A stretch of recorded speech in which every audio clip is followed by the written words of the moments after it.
सर्वतम अपने दीक्षा गुरुपाद पद में तिला प्रविष्ट ओम विष्णु पाद अष्टोत्तर श्री श्री मशीला भक्ति विधान शीला नारायण गोसाई महाराज जी के चरणों में अनंत कोटि दंडवत प्रणाम करता हूँ और उनसे हेतु ही कृपा की वांछा करता हूँ। तो हम आगे बढ़ते हैं राय राम अनंत संवाद में। तो हम करते करते पहुंच चुके हैं वात्सल्य प्रेम तक। अब चैतन्य महाप्रभु आगे पूछते हैं, एहो उत्तम, आगे कहे और कि ये तो बहुत उत्तम है वात्सल्य प्रेम, इसके आगे भी कुछ है तो बताइए। राय कहे कांत भाव प्रेम साध्य सार।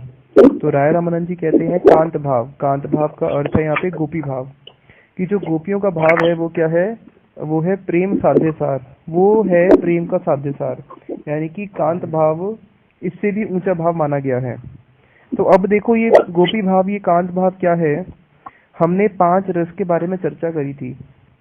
जो 5 रस हैं, सबसे पहला होता है शांत रस, शांत रस के बाद आता है दास्य रस, दास्य रस के बाद आता है सख्य, फिर वात्सल्य, फिर श्रृंगार रस, इसको श्रृंगार रस भी बोलते हैं।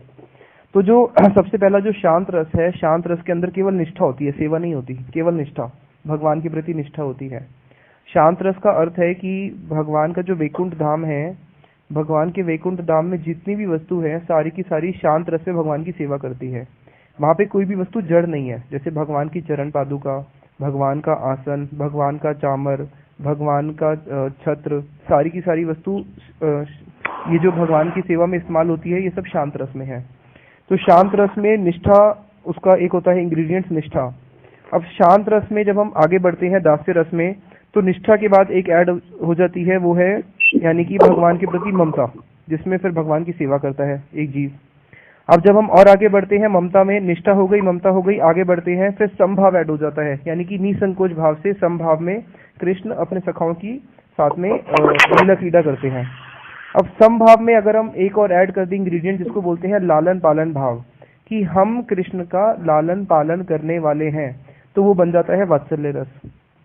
अब ये 4, अब देखो जैसे अब 5वां इंग्रेडिएंट क्या है जो श्रृंगार रस के लिए ऐड होता है, उसको बोलते हैं सर्व अंगमयी सेवा, यानी कि गोपियां अपने सर्व अंग से कृष्ण के सर्व अंग की सेवा कर सकती है, जो माँ भी नहीं कर सकती।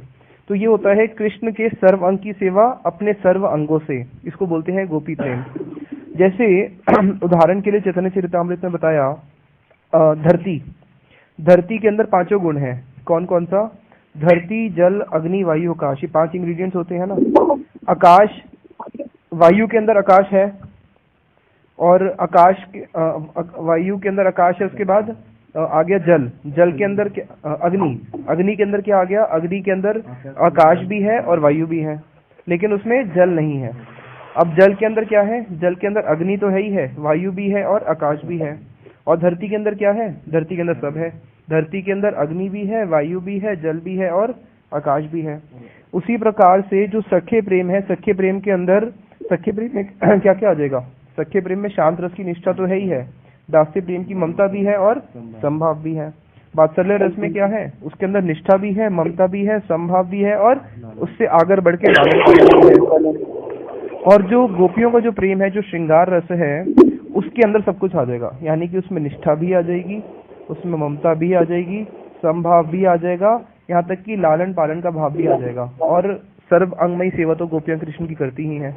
इस जगत में देखने को भी मिलता है कि एक प्राकृत अगर उदाहरण दिया जाए, कि एक जो पत्नी होती है, पत्नी सखा का कार्य भी कर लेती है, दास का कार्य भी कर लेती है, और अगर पत्नी बहुत अच्छी है तो वो माँ का कार्य भी कर लेती है। तो देखने को मिलता है कि जो सर्व अंगमयी सेवा है वो केवल गोपियां ही कर सकती है। तो अब इस गोपी प्रेम को देखते हैं कि गोपियों का कैसा प्रेम है। गोपियों का जो प्रेम है, इसके लिए श्रीमद् भागवतम से प्रमाण दिया राय रामानंद जी ने, नायम श्रियो यु अंग रते प्रसादा स्वर योषिताम नलीन गंध रुचाम कुतो अन्या रास उत्सवे अस्य भुज दंड गृहीत कंठा लब्ध अशीशम या उद्गायती व्रज सुंदरी नाम। जिसके अंदर ये श्लोक में बता रहे हैं, नायम श्रियो अंग रते प्रसादा, कि देखो जो प्रसाद गोपियों को मिला, यानी कि जो कृपा गोपियों को मिली, वो तो जो लक्ष्मी जी है, लक्ष्मी जी कौन है, भगवान के चरण कमल में रहती है और विष्णु के वक्षस्थल पे भी रहती है। तो जो लक्ष्मी जी भगवान के चरण कमल में रहती है या फिर जो विष्णु के वक्षस्थल पे रहती है, ऐसी कृपा जो भगवान ने गोपियों भगवान ने हरे कृष्णा। जी प्रभु। विशाल प्रभु, वो अपना जी फोन जी आप बोलिए म्यूट पे डाल दोगे ना, तो फिर वो ट्रैफिक का डिस्टरबेंस नहीं आएगा। प्रभु, ये म्यूट पे ही है। अच्छा, म्यूट पे है? नहीं, अगर ये म्यूट पे होगा तो आपको, मेरे को आपकी बात सुनाई नहीं देगी। एक बारी करके देखो फिर से। हाँ, तो जो जो कृपा गोपियों ने करी, जो जो जो भगवान ने कृपा गोपियों पे करी, वैसी कृपा तो लक्ष्मी जी पे भी नहीं करी। श्रीमद् भागवतम प्रमाण है। क्या कृपा करी गोपियों पे? भगवान ने गोपियों के कंठ में, यानी कि भगवान ने अपने हस्त कमल और अपनी ये भुजाएं, जिन भुजाओं की उपमा दी गई है कमल की दल के समान, भगवान ने अपनी इन भुजाओं को गोपियों के गर्दन में, गोपियों के कंठ में, गोपियों के कंठ में उनका आलिंगन किया। तो ऐसा आलिंगन तो कभी लक्ष्मी को नहीं किया, कहीं पे नहीं सुनने को मिलता कि भगवान ने लक्ष्मी का इस प्रकार से आलिंगन किया हो। तो गोपियों को ऐसी कृपा प्राप्त हुई जिसमें भगवान कृष्ण ने अपनी भुजा कमल को उनके कंठ का आलिंगन किया, और आलिंगन करके ये भावना दिखाई कि देखो गोपियों, मैं तो केवल तुम्हारा ही हूँ, और जहाँ पे तुम मुझे ले जाओगी मैं वहीं पे चल पड़ूंगा। तो ऐसी जो कृपा उन्होंने इन पे करी गोपियों पे, वैसी कभी भी किसी पे भी आज तक सुनने को नहीं आए करी हो। अब भगवान कृष्ण की जो सर प्रधान लीला है, भगवान की बहुत सारी लीलाएं हैं, वात्सल्य रस की भी लीला है, सख्य रस की भी लीला है, लेकिन बताया कि भगवान की जो सर्व प्रधान लीला है वो कौन सी है? जय जय रास लीला सर्व मनोरम। कि भगवान की जो रास लीला है वो भगवान की सर्व मनोरम लीला है। और भगवान की जो रास लीला है वो एक ऐसी लीला है जिसके अंदर भगवान श्री कृष्ण अपनी सारी की सारी मनोकामनाओं को पूर्ण कर लेते हैं इस रासलीला के अंदर। इसलिए बताया गया है, एक श्लोक है जिसमें बताया गया है, श्यामम एव परम रूपम। भगवान के तो बहुत सारे रूप हैं, कैसे नरसिंह, कुर्म, वरा आदि कितने रूप हैं। और अगर कृष्ण के अंदर भी देखा जाए तो कृष्ण के भी बहुत सारे रूप हैं। एक उनका शिशु का रूप है जिसमें वो यशोदा मैया के स्तन का आस्वादन कर रहे हैं, दूध का। एक कृष्ण का रूप है जिसमें वो अपने सखाओं के साथ खेल रहे हैं। तो बताया कि कौन सा रूप ऐसा है भगवान का जो कि सबसे परम रूप है। तो इस श्लोक में बता रहे हैं श्यामम एव परम रूपम। जिस भगवान जब श्याम रूप धारण करते हैं वो उनका परम रूप है, यानी कि श्याम, यानी कि वृंदावन वाले कृष्ण, द्वारका वाले कृष्ण नहीं, मथुरा वाले कृष्ण नहीं, जो कि वृंदावन के कृष्ण हैं। कृष्ण भगवान की भी तीन विस्तार हैं, एक है वृंदावन के कृष्ण, और यही कृष्ण जब मथुरा में जाते हैं तो वो बन जाते हैं मथुरेश कृष्ण, और द्वारका में जाते हैं तो वो द्वारकाधीश बन जाते हैं। तो हम जिसके उपासक हैं, हम ब्रजेंद्र नंदन के उपासक हैं, यानी कि जो नंद नंदन है, जो कि हमेशा ब्रज में रहते हैं, हम उस ब्रज वाले कृष्ण के उपासक हैं। तो श्यामम एव परम रूपम पूरी मधुपुरी वरा। और भगवान की जितनी भी पुरियां हैं, भगवान के जितने भी धाम है, उसमें से जो सर्वश्रेष्ठ धाम है बताया वो है भगवान का मथुरा धाम। मथुरा धाम का अर्थ है कि वृंदावन भी मथुरा के अंतर्गत ही आ जाता है। जब हम मथुरा मंडल बोलते हैं तो कहने का अर्थ है वृंदावन। तो भगवान का जो सर्वप्रधान धाम है वो कौन सा है? वृंदावन। आद्यो ए परो रसा। और भगवान के जितने भी रस हैं, ये जो 5 रस बताए, इन पांचों में से जो सर्वप्रधान रस है वो है श्रृंगार रस, किशोर वयकम। और भगवान की जो वयस है, जो भगवान की परम वयस है, जो कि सबसे मनोहर है, वो है किशोर वयस। किशोर वयस होती है 11, 11.5, 12 या 13 साल की वयस को बोलते हैं। 14 के अंदर अंदर की, लेस देन 14 की जो वयस होती है उसको बोलते हैं किशोर वयस। तो ये भगवान का परम रूप है। और भगवान की जो परम लीला है वो बताया भगवान की रास लीला है। भगवान की रास लीला में जितना आनंद भगवान को मिलता है उतनी किसी और लीला में नहीं मिलता। तो भगवान ने जो रास किया किसके साथ किया? गोपियों के साथ किया। क्या भगवान ने द्वारका में, क्या जो उनकी वहां पे महर्षियां हैं उनके साथ रास किया? क्या उनके साथ रास नहीं किया, उनके साथ रास करेंगे भी नहीं। तो रास केवल भगवान वृंदावन में करते हैं, गोपियों के साथ करते हैं। अब देखो, जो गोपियां हैं, गोपियों की प्रेम की महिमा क्या है? जो गोपियों का जो प्रेम है और जो द्वारका में, जो द्वारका की महर्षियों का प्रेम है, वहां पे द्वारका में क्या हुआ? जो द्वारका में जो भगवान का प्रेम है वो है स्वकीय प्रेम। 2 प्रकार का प्रेम होता है, एक होता है स्वकीय, दूसरा होता है परकीय। स्वकीय, हाँ, स्वकीय वो होता है जिसमें कृष्ण शादी कर लेते हैं रानी के साथ, रुक्मिणी के साथ शादी करी, तो जो रुक्मिणी के साथ शादी करी वो स्वकीय रस हो गया। और वो प्रेम जिसके अंदर भगवान कृष्ण शादी नहीं करते, और गोपियों की शादी किसी और पुरुष के साथ हो चुकी है। अब गोपियां अपने पति को छोड़ के जब कृष्ण से छुपके मिलती है उसको बोलते हैं परकीय प्रेम, और कृष्ण भी छुपके उन गोपियों से मिलते हैं, यानी कि परकीय। परकीय मीन्स यानी कि परा पुरुष या परा नारी से मिलने को बोलते हैं परकीय। और स्वकीय होता है जो आपका इस संसार में, जिससे आप शादी कर चुके हो। अगर इस समाज में देखा जाए तो इस समाज में जो सबसे गंदा संबंध है, इस समाज में सबसे गंदा संबंध है, एक पतिव्रता स्त्री नारी अगर किसी और पुरुष से जाके मिलती है तो ये इस समाज का सबसे गंदा संबंध है। इससे गंदा संबंध इस जगत में कोई नहीं है।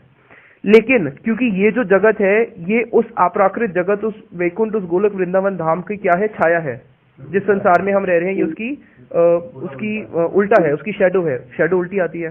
जैसे पेड़ होता है तो उसकी जड़ नीचे होती है और शाखाएं ऊपर होती है, लेकिन अब उस पेड़ को अगर आप पानी में देखोगे तो उल्टा दिखेगा।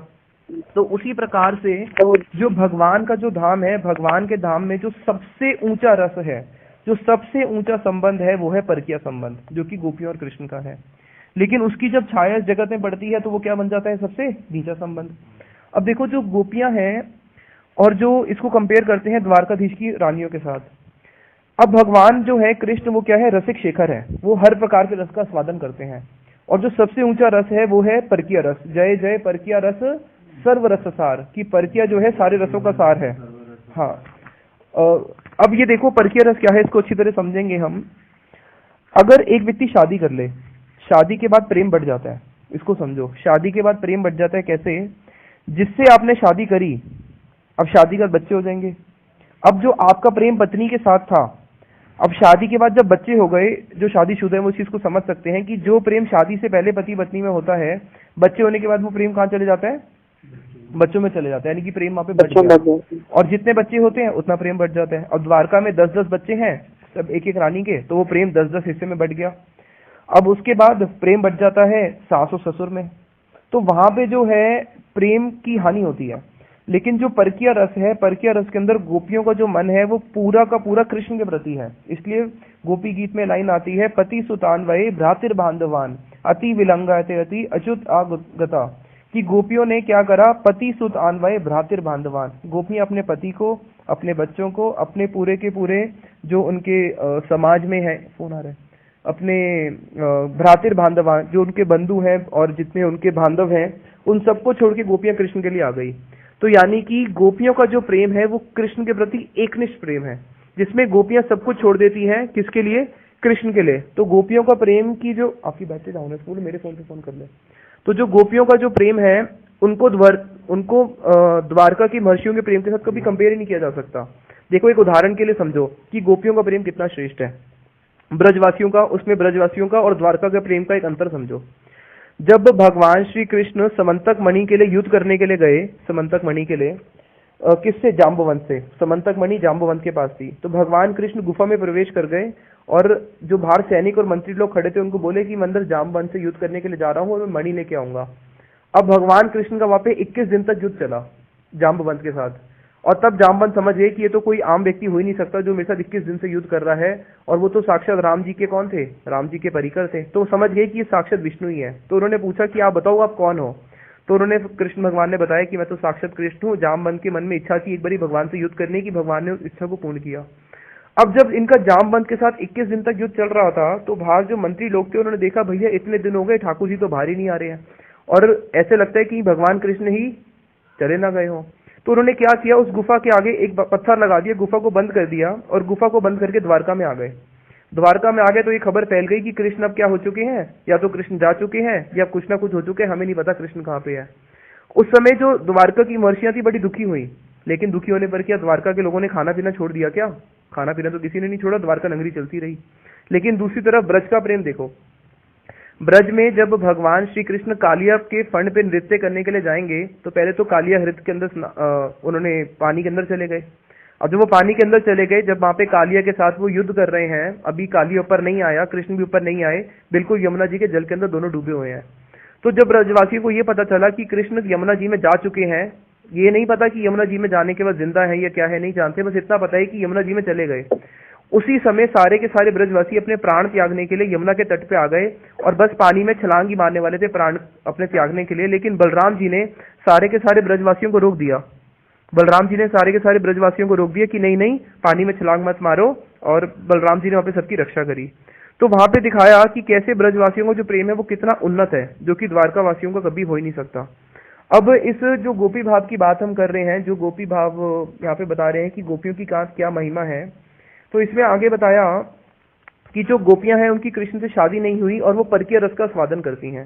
अब परकीय रस के अंदर गोपियां क्या करती हैं, गोपियां सब कुछ छोड़ के, यानी कि अपने सब कुछ छोड़ के कृष्ण से मिलने के लिए आती हैं। परकीय रस की विशेषता ये है कि परकीय रस के अंदर दो चीजें आ जाती है, मिलन और विरह, यानी कि मिलन और विच्छेद। तो प्रेम की उत्कृष्टता तभी है जब उसके अंदर मिलन और विरह दोनों है। अगर मान लो कि एक पति पत्नी रोज ही मिलते हैं तो उसमें क्या मिलन का आनंद ही नहीं है। मिलन का आनंद तो तब है कि जब विरह हो गया और दोनों नहीं मिल पा रहे। जैसे कृष्ण जो है, क्योंकि विरह जो है वो मिलन को पोषण करता है। जैसे कृष्ण जब राधा जी से मिलने के लिए उनके घर पे जाते हैं रात के समय, तो अब राधा जी को आज जटिला कोटिला ने बांध दिया है और अंदर घर के, और बाहर नहीं आने दे रही, अंदर से दरवाजा बंद कर दिया है। अब कृष्ण बड़ा वो हो रहे हैं उत्सुक कि मैं राधा जी से कैसे मिलूं, कैसे राधा जी के दर्शन करूं।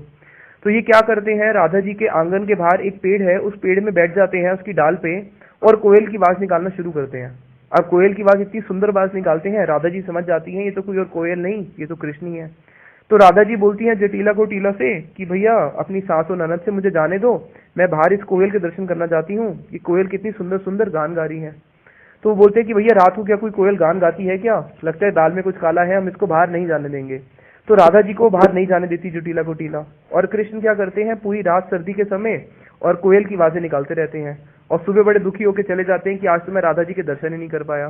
तो वहां पे क्या हुआ, विरह बढ़ गया। अब अगले दिन फिर इंतजार करते हैं कि आज राधा जी के दर्शन होंगे, किसी प्रकार से कोई ना कोई बहाना मारते हैं कि मैं राधा जी के कम से कम दर्शन तो कर लूं। तो ये जो प्रेम है परकीय रस, इस परकीय रस में क्या है, मिलन और विरह आ रहा है। जितना विरह आता है उतना विरह क्या करता है, उस मिलन को पुष्ट करता है और उस मिलन में फिर आनंद आता है। अब एक पति पत्नी पहले छुप छुप के रोज मिलते थे, अब लव मैरिज हो गई, अब क्या छुप के मिलेंगे क्या, अब छुप के क्यों मिलेंगे। तो पहले जो उनके मिलन में आनंद था, आज वो आनंद खत्म हो चुका है। तो कृष्ण भगवान है रसिक शेखर, सारे रसों का आस्वादन करते हैं। तो वहां पे भगवान कृष्ण इस परकीय रस का आस्वादन करते हैं केवल गोपियों के साथ। और गोपियों का प्रेम तो इतना उन्नत है, इतना उन्नत, कि भगवान कृष्ण ने भगवत गीता में एक प्रतिज्ञा करी है। क्या प्रतिज्ञा करी है, भगवान कृष्ण ने भगवत गीता में ये प्रतिज्ञा करी है, ये यथा माम प्रपदन्ते तामस तथा एव भजाम्य अहम, कि अर्जुन जो मेरा जैसे भजन करता है मैं उसको उसी के अनुसार क्या करता हूँ, रेसिप्रोकेट करता हूँ।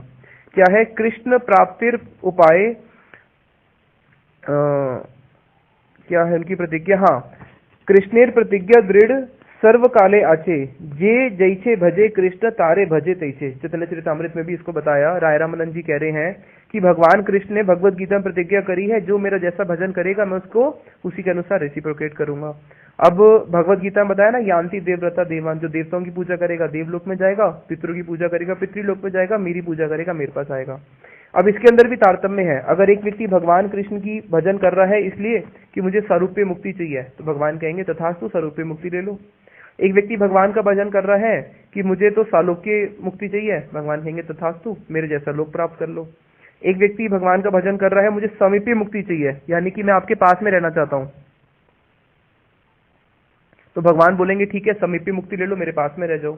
एक व्यक्ति जैसी जैसी इच्छा करेगा उसको भगवान क्या करेंगे, वैसी उसकी इच्छा को पूर्ण करेंगे। इसलिए भगवान ने बोला जो जैसा मेरा भजन करता है मैं उसके अनुसार ही वैसा रेसिप्रोकेट करता हूं। अब देखो इसमें एक सिद्धांत है। सिद्धांत क्या है कि भगवान ने बोला कि मेरी प्रतिज्ञा है भगवत गीता में कि जो मेरा जैसा भजन कर रहा है मैं उसके अनुसार उसकी उस कामना को पूर्ण कर रहा हूं, और मैं उसके प्रति उतना ही शरणागत होता हूं। यानी कि जो व्यक्ति भगवान के प्रति जितना शरणागत है, भगवान से जितना प्रेम करता है, तो भगवान भी इक्वल ही उसके प्रति शरणागत होते हैं और उससे प्रेम करते हैं। लेकिन इस प्रतिज्ञा को भगवान कृष्ण नहीं रख पाए, भगवान ने इस प्रतिज्ञा को तोड़ दिया। कैसे तोड़ दिया, एई प्रेमेर अनुरूप ना पारे भजीते अतएव ऋणी है कहे भागवते। श्रीमद् भागवतम में भगवान कृष्ण ने बोला कि गोपियों का प्रेम इतना ऊंचा प्रेम है, इतना ऊंचा प्रेम कि गोपियों के प्रेम को तो मैं रेसिप्रोकेट भी नहीं कर सकता, क्योंकि गोपियों का इतना ऊंचा प्रेम है कि मैं उस प्रेम का ऋणी हो गया। तो इसलिए श्रीमद् भागवतम का जो सबसे इंपॉर्टेंट श्लोक है, श्रीमद् भागवतम में कुल 18,000 श्लोक है, तो हमारे गुरुजी पूछते थे कि बताओ श्रीमद् भागवतम का सबसे इंपॉर्टेंट श्लोक कौन सा है, तो लोग अनेक अनेक श्लोकों को बोलते थे। ब्रज के बड़े बड़े पंडित आए, उन्होंने बोला ये श्लोक इंपॉर्टेंट है, वो श्लोक इंपॉर्टेंट है। हमारे गुरुजी बोले कि श्रीमद् भागवतम का जो सबसे मुख्य श्लोक है वो कौन सा है, ये चैतन्य चरितामृत में अभी आ रहा है, मैं इसको बताता हूँ। ये श्लोक भगवान कृष्ण ने बोला है, और ये जो श्लोक भगवान कृष्ण ने बोला है ये श्रीमद् भागवतम का सबसे मुख्य श्लोक है। वो श्लोक इस प्रकार से है, ना पार्यो अहम निर्बद्धे संयुजाम स्व स्वादु ना पार्यो अहम निर्बद्धे संयुजान स्व साधु कृतम विभूत आयुषपि वा या माँ भजन दुर्जया गृह श्रृंखला सम उर्षय तत्वा प्रतियतु साधुना। जिसमें भगवान श्री कृष्ण कह रहे हैं ना पार्यो अहम, कि मैं गोपियों के प्रेम को नहीं पार पा सकता, ना पार्यो हम निर्बद्धे संयुजाम। कि गोपियों का इतना ऊंचा प्रेम है, इतना ऊंचा प्रेम कि उस प्रेम का पार तो मैं भी नहीं पा सकता। तो यानी कि ये श्लोक श्रीमद् भागवतम का सबसे ऊंचा श्लोक इसलिए है क्योंकि ये श्लोक भगवान कृष्ण ने बोला और जो गोपियों की महिमा को दिखाता है और ये दिखाता है कि कैसे भगवान कृष्ण जो कि सब कुछ कर सकते हैं, भगवान है सब कुछ कर सकते हैं, लेकिन सब कुछ करने वाले भगवान कृष्ण भी कह रहे हैं कि मैं सब कुछ कर सकता हूँ लेकिन गोपियों के प्रेम का पार तो मैं भी नहीं पा सकता। ये हाँ ये श्लोक उन्होंने सिर्फ ये श्लोक उन्होंने केवल किसके लिए बोला? केवल गोपियों के लिए बोला कि ना पार्योम निर्बद्धे संयुजाम स्व स्वादु कृतम विभूत आयुष अपीवा, जिसमें भगवान आगे कह रहे हैं कि अगर मुझे ब्रह्मा जितनी आयु भी मिल जाए, अगर मैं ब्रह्मा जितनी आयु भी ले लूं तो ब्रह्मा जितनी आयु पाके भी मैं गोपियों के प्रेम का ऋणी ही रहूंगा, मैं उनके ऋण को कभी भी नहीं चुका सकता। तो भगवान कृष्ण ने अपने और जितने भी अन्य भक्त हैं उन सबके लिए तो बोल दिया, उन्होंने मेरा जैसा भजन करा मैंने वैसा रेसिप्रोकेट कर दिया, लेकिन गोपियों का इतना ऊंचा प्रेम है कि उसको तो मैं पार ही नहीं पा सकता, उसको मैं रेसिप्रोकेट भी नहीं कर सकता। क्यों? क्योंकि गोपियों ने तो अपने पति को, अपने पुत्र को, सबको छोड़ दिया मेरे लिए, लेकिन मैं अपने नंद बाबा को नहीं छोड़ सकता, मैं अपनी यशोदा मैया को नहीं छोड़ सकता, मैं अपने अपने अन्य अवतार के जो परिकर हैं उनको नहीं छोड़ सकता, मैं अपने सखाओं को नहीं छोड़ सकता, लेकिन गोपियों का प्रेम ऐसा, उन्होंने तो सब कुछ मेरे लिए छोड़ दिया। तो भगवान कृष्ण वहां पे गोपियों के प्रेम के ऋणी हो गए। तो भगवान का जो प्रेम, गोपियों का जो प्रेम है वो इतना ऊंचा प्रेम है कि वहां पे भगवान भी बोलते हैं कि गोपियों, देखो एक स्त्री सब कुछ छोड़ सकती है, अपने पति को भी छोड़ सकती है, पत्नी को भी छोड़ सकती है, लेकिन स्त्री एक ऐसी वस्तु है जो स्त्री के लिए बहुत कठिन है छोड़ना, वो क्या है? उसकी लज्जा। स्त्री अपनी लज्जा को नहीं छोड़ सकती, लेकिन भगवान कृष्ण कह रहे हैं गोपियों ने तो आर्य कुल में जन्म लेके, आर्य कुल सबसे ऊंचा कुल होता है, तो गोपियों ने आर्य कुल में जन्म लेके भी अपनी लज्जा को भी मेरे लिए परित्याग कर दिया, तो इन गोपियों को तो मैं चिर ऋणी हो गया, और इन गोपियों का तो ऋण मैं कभी भी ब्रह्मा जी की आयु लेके भी नहीं चुका सकता, और मैं इनका हमेशा चिर ऋणी ही रहूंगा। फिर गोपियां आगे, कृष्ण गोपियों को बोलते हैं तुम अपने साधु स्वभाव से अगर चाहो तो मुझे ऋण से मुक्त कर सकती हो। तो गोपियां बोलती है हम तो आपके मुख से ये श्लोक सुन के, हम आपके मुख से केवल ये बात सुन के कि आप हमारे ऋणी हो, हम इस बात को सुन के ही आपके चरणों में बिक गई। गोपियां कहती है हम तो आपके चरणों में बिक गई और हमने आपको सारे ऋणों से मुक्त कर दिया। देखो एक व्यक्ति ऋण से कब मुक्त होता है? जैसे मान लो मैं आपके पास आया और मैंने आपकी कुछ सेवा करी, मैं आपके पास आया, मैंने आपकी कुछ सेवा करी, तो आप मेरे ऋणी हो गए ना। और अगली बार फिर मैं आपके पास आया, फिर मैंने आपकी सेवा करी, मैं आपकी सेवा तो हमेशा करता हूँ लेकिन मैं आपसे कुछ भी धन नहीं लेता, तो कौन ऋणी किसका हुआ? मैं आपके ऋणी हुआ या आप मेरे ऋणी हुए? मैं आपके पास आके आपकी हमेशा सेवा करता हूँ लेकिन मैं आपसे कभी भी धन नहीं लेता, कुछ भी नहीं लेता, तो मैं आपका ऋणी हो गया या आप मेरे ऋणी हो गए? बताओ। आप मेरे ऋणी हो गए ना, मैं तो आपके ऋणी नहीं हुआ। तो उसी प्रकार गोपियां क्या करती हैं? कृष्ण की केवल सेवा करती रहती हैं, करती रहती हैं, करती रहती हैं, और कृष्ण से कुछ लेती ही नहीं है, तो कृष्ण क्या हो गए? ऋणी हो गए। अब ऋण से तो तब मुक्त होंगे ना जब गोपियों को कुछ दें। अब कृष्ण अगर गोपियों को कुछ देना भी चाहे तो गोपियां कुछ लेती नहीं है, क्योंकि उनका काम, उनका जो प्रेम है वो क्या है? निस्वार्थ प्रेम है, तो गोपियां तो उनसे कुछ लेती ही नहीं है। अब ऋण से तो तब मुक्त होगा ना जब आप मुझे कुछ दो, मैं आपसे कभी धन लूंगा ही नहीं, तो आप हमेशा मेरे ऋणी रहोगे, है ना। तो वहां पे गोपियां जो है, गोपियों का इतना ऊंचा प्रेम है कि भगवान कृष्ण ने केवल गोपियों के लिए शब्द इस्तेमाल किया कि ना पार्यो हम, कि मैं तुम्हारे प्रेम को पार नहीं कर सकता, और भगवान ने ये आज तक कभी किसी के लिए बोला नहीं। तो ये श्रीमद् भागवतम का सबसे ऊंचा श्लोक है, ना पार्यो हम। उसके बाद आप आगे देखो, इसमें फिर राय रामानंद जी कहते हैं कृष्ण प्राप्ति उपाय बहुविध है, कृष्ण प्राप्ति तारतम्य बहुत आछे, कि कृष्ण भगवान की प्राप्ति के बहुत सारे उपाय हैं। भक्ति भी तो कई प्रकार की है, अभी तो हम उत्तमा भक्ति है, संसिद्धा भक्ति है, ज्ञान मिश्रा भक्ति, कर्म मिश्रा भक्ति, तो बहुत सारे उपाय हैं। फिर शुद्ध भक्ति के अंदर भी दास्य प्रेम, सख्य प्रेम, कितने सारे प्रेम हैं। सख्य प्रेम में भी 4 प्रकार का बताया था, सुहृद, सखा, और कितने सखा हैं, कितने प्रकार के दास हैं। तो बहुत सारी प्राप्ति से भगवान को प्राप्त किया जा सकता है, लेकिन हर जिस मार्ग से आप भगवान को प्राप्त करोगे वो सारे के सारे मार्ग एक नहीं होंगे। कैसे? जैसे एक व्यक्ति सख्य प्रेम से भगवान की प्राप्ति कर रहा है तो भगवान उसके उसी भाव से उसको रेसिप्रोकेट करेंगे। एक व्यक्ति उनको प्रभु मान रहा है, दास से कर रहा है, तो भगवान उसको प्रभु ही के रूप में अपना दर्शन देंगे और उसको हमेशा दास ही बना के रखेंगे। किंतु जार जय रसे से सर्वोत्तम, इसको समझो, लेकिन जो जिस रस में भगवान की उपासना कर रहा है उसके लिए वही रस उसके लिए सर्वोत्तम है। जैसे एक व्यक्ति अगर दास्य रस में स्थापित है तो उसके लिए दास्य रस में उसको संतुष्टि मिल रही है, उसको दास्य रस वाले व्यक्ति को सख्य रस की कथा सुन के या दास्य रस वाले व्यक्ति को श्रृंगार रस या वात्सल्य रस की कथा सुन के आनंद नहीं आएगा। उसको आनंद आएगा किसमें? उसको दास्य रस में कथा का आनंद आएगा। श्रृंगार रस वाले को केवल श्रृंगार रस में आनंद आएगा, उसको दासी और सख्या की रस में इतना आनंद नहीं आएगा, उसका मन आकृष्ट होगा हमेशा उसके प्रति। तो एक जीव का जो स्वरूप है, हर जीव का कोई ना कोई स्वरूप होता है। एक हो सकता है जीव अपने स्वरूप में भगवान का दास हो या सखा हो या उनका माता पिता हो या गोपी हो। तो जिस जीव में जो उसका वास्तविक स्वरूप है उसको उसी रस के अंदर वो सर्वोत्तम लगेगा कि हाँ यही सर्वोत्तम है, उससे बढ़कर और कुछ नहीं है। तटस्थ हैया करी ले, अगर तटस्थ हैया विचारी ले, अगर कोई तटस्थ होकर विचार करता है, अपने स्वरूप से बाहर आके तट पे आके अगर कोई विचार करता है, तब जाके वो इस बात को जानेगा कि आई तारतम, कि रस के अंदर भी तारतम्य है। तारतम्य है कि तारतम्य का अर्थ होता है कि रस के अंदर भी तारतम्य है, यानी कि सारे रस एक प्रकार से नहीं है। और जो सर्वश्रेष्ठ रस है उसको बोला गया श्रृंगार रस। तो लेकिन जो जिस रस के अंदर स्थापित है वो उसी रस के अंदर उसको आनंद आता है। जैसे चैतन्य महाप्रभु के एक परिकर थे जिनका नाम था, जो हनुमान जी हैं, मुरारी गुप्त। तो ये जो मुरारी गुप्त है, चैतन्य महाप्रभु के परिकर मुरारी गुप्त, ये हनुमान जी हैं राम जी की लीला में। अब इन मुरारी गुप्त को एक बारी चैतन्य महाप्रभु ने बोला कि तुम राम का भजन छोड़ दो और कृष्ण का भजन करना शुरू करो। तो मुरारी गुप्त अब धर्म संकट में पड़ गए। क्या चैतन्य महाप्रभु की लीला में आऊं मुरारी गुप्त बन के, तो चैतन्य महाप्रभु की आज्ञा का तो पालन करना पड़ेगा और राम जी के चरण को भी नहीं छोड़ सकता, क्या करूं। तो उन्होंने पूरी रात चिंतन करते रहे, क्या करूं क्या करूं क्या करूं। और एक वो लेके आए, होता है ना वो जिससे नारियल काटते हैं, छुरा लेके आए और छुरे को अपने पास छुपा के रख लिया और सोचे कि अब तो मैं धर्म संकट में पड़ चुका हूँ, ना तो मैं प्रभु श्री राम के चरण कमल को छोड़ सकता हूँ और ना ही चैतन्य महाप्रभु की वाणी का उल्लंघन कर सकता हूँ। तो अब क्या करूं, ऐसी स्थिति में तो मेरे को दास के लिए यही कर्तव्य है कि प्रभु श्री राम के चरण तो मैं छोड़ ही नहीं सकता सपने में भी, और महाप्रभु की आज्ञा को उल्लंघन नहीं कर सकता, वो भी मेरे लिए शिरोधार्य है। तो ऐसे में तो मुझे अपने प्राण ही त्याग देने चाहिए। तो अपने पास छुरी रखी और सोचा कि कल तो अपने प्राणों को त्याग दूंगा। अब चैतन्य महाप्रभु तो क्या कर रहे थे, मुरारी गुप्त का एक जगत को दिखाना चाह रहे थे कि कैसे उनकी राम के प्रति निष्ठा है। अगले दिन चैतन्य महाप्रभु आए, वो तो अंतर्यामी है, और मुरारी गुप्त को बोले कि वो जो तुमने छुरी निकाल के रखी है मुझे दे दो, और कभी ऐसा सपने में भी मत सोचना जो तुमने सोचा है कि मैं छुरी से अपने प्राणों को त्याग दूंगा। मैं जानता हूँ कि तुम प्रभु श्री राम के अनन्य भक्त हो, तुम उनके चरण कभी नहीं छोड़ सकते, और मैं तो सिर्फ तुम्हारे माध्यम से जीवों को दिखा रहा था कि कैसी अनन्य भक्ति होनी चाहिए। और फिर चैतन्य महाप्रभु ने उनको राम के रूप में दर्शन भी दिए, है ना। तो जो जिस रस के अंदर स्थापित होता है उसके लिए उसी रस के अंदर उसको आनंद मिलता है, वही सर्वोत्तम होता है। लेकिन तटस्थ या विचारी ले, अगर कोई तटस्थ होकर विचार करेगा तब वो जानेगा कि रस के अंदर भी अनेक प्रकार से तारतम्य होता है।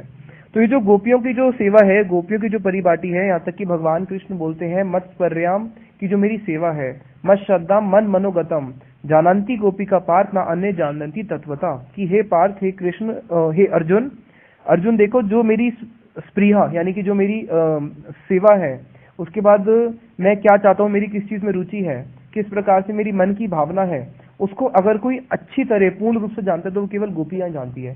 गोपियों को छाड़ के अन्य कोई भी उस चीज को नहीं जानता।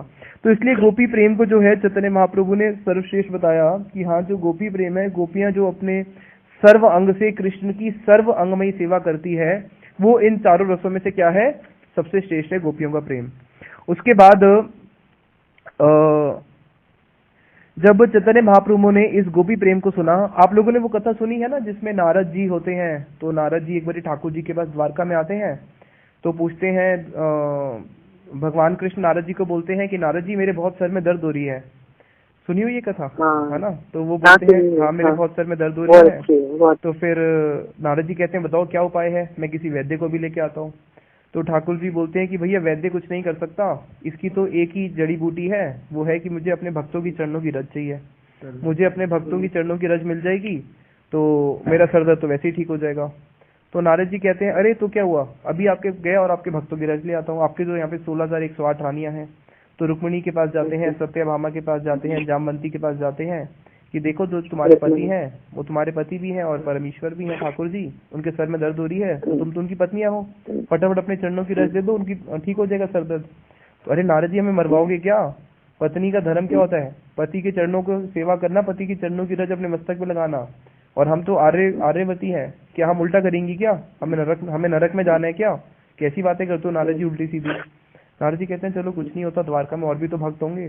द्वारका के सारे भक्तों के पास गए, किसी ने भी दिया नहीं। उसके बाद फिर पूरे जगत में जितने भक्त थे सारे भक्तों के पास चले गए, किसी ने भी दिया नहीं। और बड़े दुखी होके फिर ठाकुर जी के पास आके बोले कि मैं क्या करूं, मुझे तो कोई भी ऐसा भक्त नहीं मिला जो अपने चरणों की रज दे सके। तो भगवान जी क्या बोले, अरे नारद जी क्या हो गए, तुम भी तो मेरे भक्त हो, तुम इधर उधर क्यों जाते हो, अपने चरणों से ही मुझे निकाल के दे दो। तो नारद जी बोले, अरे मैं ऐसे कैसे कर सकता हूँ, आप तो मेरे प्रभु हो, मैं तो कभी सपने में भी ऐसे नहीं सोच सकता कि अपने चरणों की रज आपको दूं। तो ठाकुर जी बोले, फिर मेरा सर दर्द ठीक कैसे होगा, कोई भी देने को तैयार नहीं है। तो नारद जी भी सोचने पड़ गए क्या हो। तो भगवान ने पूछा, क्या तुम पूरे त्रिभुवन में घूम के आ गए क्या। नारद जी बोले, मैं तो पूरा त्रिभुवन घुमाया, मुझे एक भी ऐसा भक्त नहीं मिला जो अपने चरणों की रज दे। तो ठाकुर जी ने पूछा, क्या तुम वृंदावन गए थे। बोले, वृंदावन तो गया नहीं। तो बोले, जाओ एक बारी वृंदावन तो होके आओ। अब वृंदावन में जब गोपियों के पास गए तो गोपियों को बोला कि मुझे तो चरणों की रज चाहिए आपकी, और क्योंकि ठाकुर जी जो है, ठाकुर जी के सर में बहुत दर्द हो रही है। तो गोपियां बोली, भैया इतना विलम्ब क्यों कर रहा है, कुछ बैग वैग या कुछ बिस्तरा क्या कुछ मतलब लेके आया है जिसमें लेके जाएगा। सब गोपियां अपने चरणों को कस कस के रगड़ने लगी और वहाँ पे पूरी की पूरी ढेर इकट्ठी कर दी और बोले, ये ले जल्दी से जल्दी इसको लेके जाओ।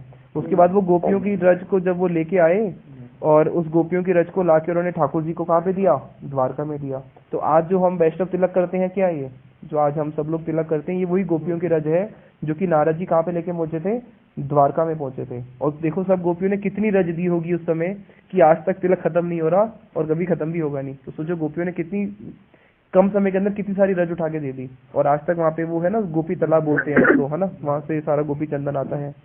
तो देखो कि कैसे गोपियों का जो प्रेम है, गोपियां जिस एक सेकंड प्रभु, यहाँ पे नारद जी का कुछ संवाद ही हुआ था शायद गोपी जी से, कि उन्होंने कहा था कि आपने दिया, आपको लग नहीं रहा कि इससे आपको नुकसान होगा, कि तुम्हें डर नहीं लगता कि तुम्हें अगर नरक जाना पड़े।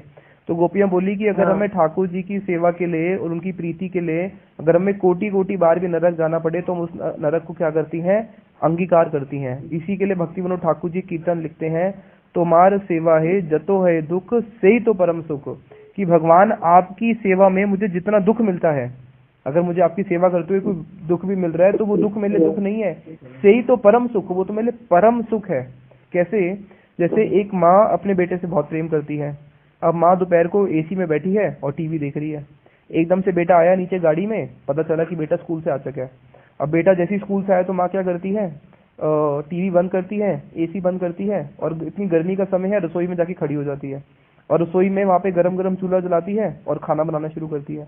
अब वहाँ पे अभी तो क्या कहाँ पे बैठी थी, एसी में बैठी थी, आराम से टीवी देख रही थी, विश्राम कर रही थी।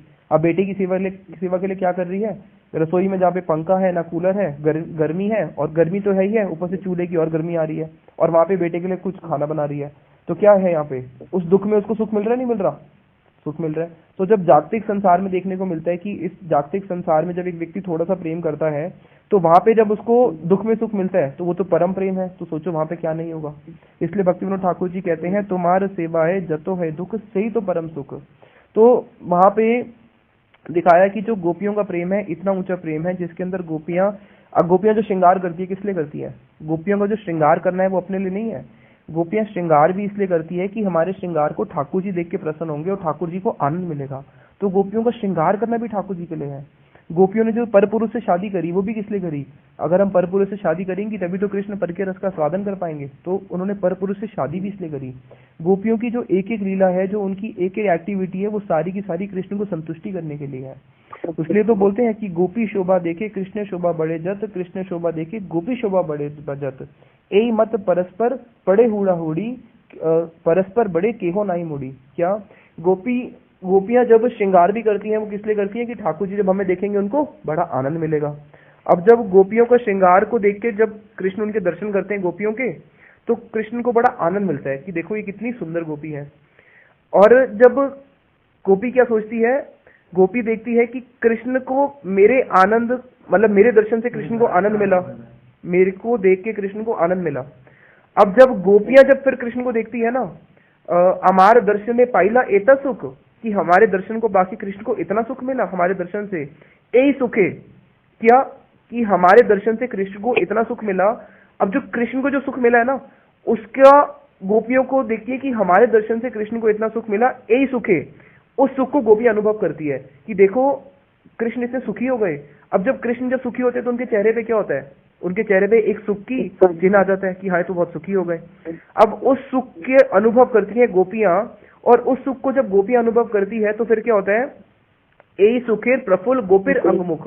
उस सुख से गोपियों के हृदय में एक रोमांच होता है। अब गोपियों के जो अंग है और गोपियों का जो मुख है वो और प्रफुल्लित हो जाता है। कृष्ण देखते हैं कि अरे ये तो गोपी और सुंदर हो गई, उसको देख के फिर कृष्ण के हृदय में और सुख होता है। अब गोपियां देखती है कि कृष्ण को और सुख मिल गया तो फिर गोपी का अंग और बढ़ जाता है। तो यही तो बोला, गोपी शोभा देखे जत कृष्ण शोभा बढ़े जत।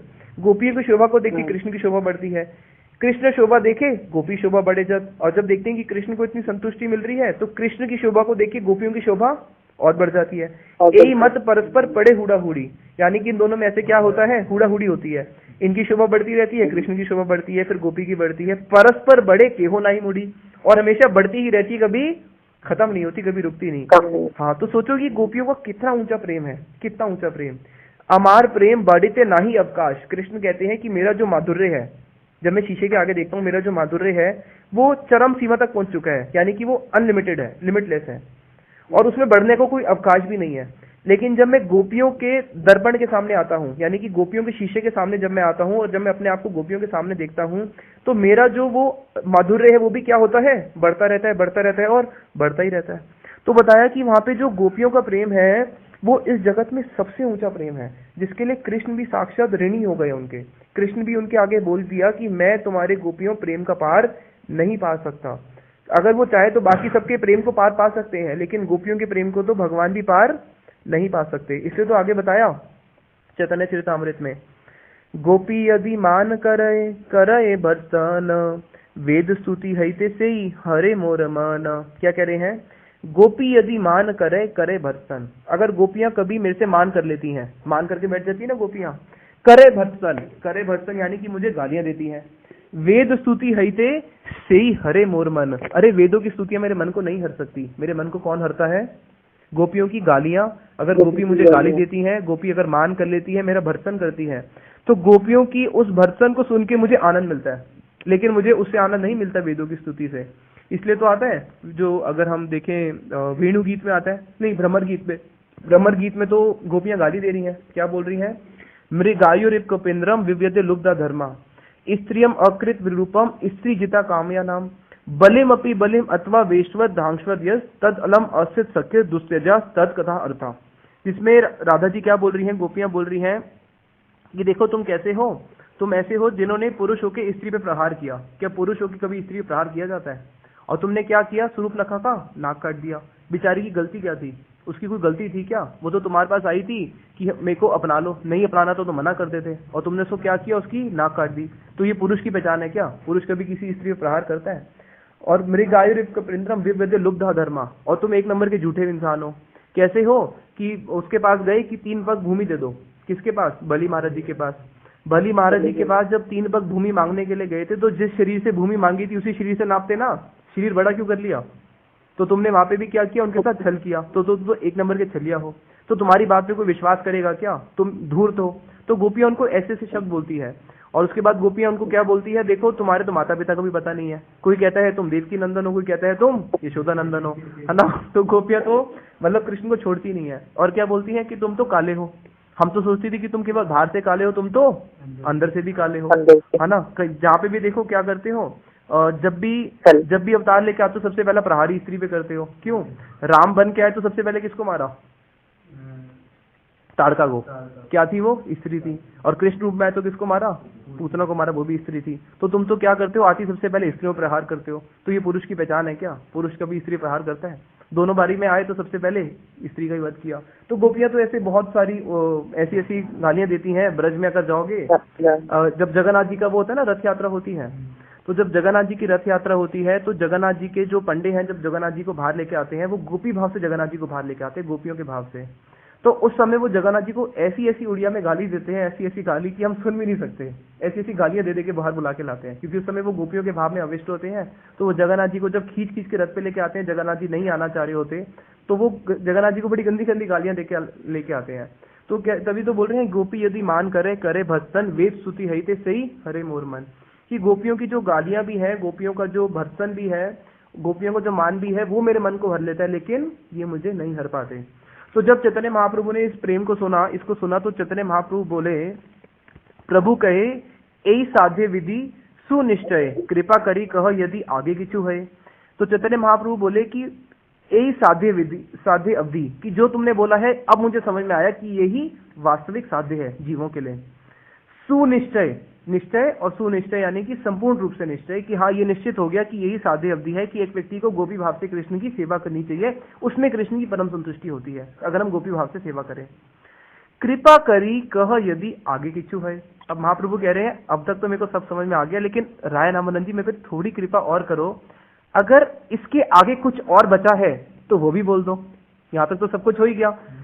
यदि आगे किचु है, क्या इसके आगे और भी कुछ है क्या? किचु यानी कि कुछ और बचा है तो मुझे बोल दो। तो राय रामानंद जी ने जब ये महाप्रभु से सुना कि भैया मैंने तो सबसे ऊंची बात बता दी गोपी प्रेम, और महाप्रभु क्या कह रहे हैं कि अगर इसके आगे भी कुछ बचा है तो बता दो। तो राय रामानंद जी सोच रहे हैं कि भैया यही एक योग्य है जो जानते हैं कि इसके आगे भी कुछ और बचा है। तो फिर वो क्या बोलते हैं, राय कहे इया रागे पूछे है ते जाने, एता दिन नाही जानी आचा ए भुवाने। राय रामानंद जी कह रहे हैं इहा रागे पूछे हे न जाने, अरे इससे भी आगे क्या कोई पूछने वाला व्यक्ति इस जगत में है क्या? एता दिन नहीं जानी, इतने दिनों से तो मैंने अभी तक नहीं जाना आचार्य भुवन है कि अभी तक इस त्रिभुवन में मैंने आज तक किसी ऐसे जीव को नहीं देखा। जीव तो नहीं कहना चाहिए, महाप्रभु तो भगवान है, मतलब अभी तक मैंने त्रिभुवन में ऐसे किसी भी व्यक्ति को नहीं देखा, ऐसा मुझे कोई भी नहीं मिला जो इससे भी आगे मेरे से कुछ पूछ सके कि इसके आगे भी कुछ बचता है क्या। तो आप अगर मेरे से पूछ रहे हैं कि इसके आगे भी कुछ है तो मैं इसके आगे भी आपको कुछ आगे बताता हूँ। तो इसके आगे वो क्या बताते हैं तो इसको हम आने वाले दिनों में श्रवण करेंगे।